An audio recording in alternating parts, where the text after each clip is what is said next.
Hey everyone! Today's summary is The Dreamers by Karen Thompson Walker, a haunting tale about a strange sleeping illness. Spoilers ahead. If you're interested, the book link is in the description. The sleeping sickness started at a college dorm. Kara was the first victim, followed by other girls. The victims of this sickness simply fell asleep. Those who lived on the same floor as the victims were quarantined and asked not to leave, but the virus still spread to the small town of Santa Laura. The government wasn't sure how to deal with this rare illness. As it spread, a cordon sanitaire, a restriction on leaving to prevent the spread of infection, was declared for the entire town. Even the nurses got sick.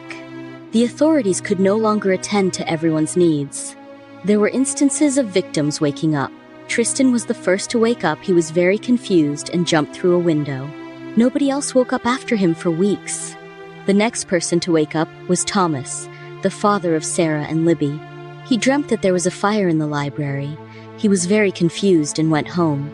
He became extremely stressed, believing his dreams gave him glimpses of the future. At one point, he kept lighting matches and claimed he could see the flames before striking them. Strangely enough, there was a fire in the e-library the next day, and that fire woke the majority of the victims. Here's a list of the primary victims. Rebecca. The nurses took extra care of her after discovering she was pregnant. She slept for almost a year, which meant she slept through the pregnancy and childbirth. She was the longest to sleep, and in her dreams, she lived an entirely different life. When she woke up, she looked for her son, but to her surprise, it was revealed she had a daughter. She claimed her dreams felt completely real. In those dreams, she was already an old woman, so she was shocked to find out she was only 19 years old. Even after recovering from the illness, she continues to see a therapist because the dream had a deep impact on her mental health. Caleb, the father of Rebecca's child. He also fell asleep while they were quarantined. When he woke up, he left town along with his parents. Thomas, the father of Libby and Sarah. He had long feared that something like this would happen and had already stocked food in their basement just in case. Despite his preparations, he still got sick. He dreamt that there was a fire in the library, which turned out to be a vision of the future because the next day, the library really did catch fire. Libby, an 11-year-old victim who fell asleep and was taken to the library, which had been transformed into a hospital extension, by two college students, Matthew and May. She woke up during the fire and was brought home by her father, Thomas.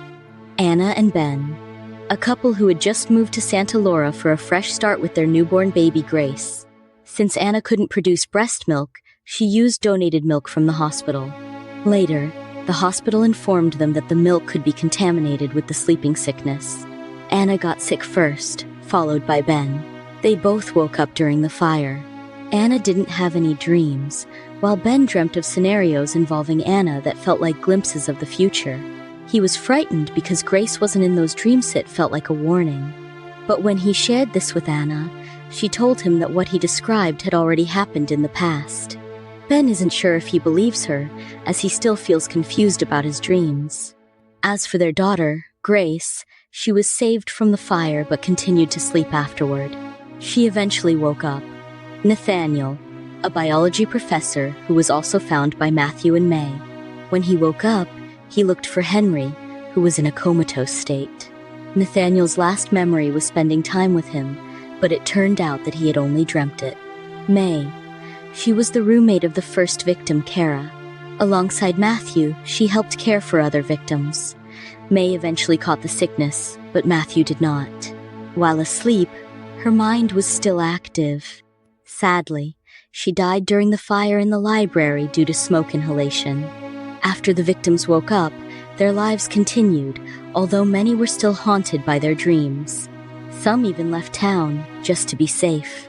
That's it for the Dreamer's summary. Thanks for watching. If you liked it, the book link is in my bio. Don't forget to subscribe and check out my other summaries.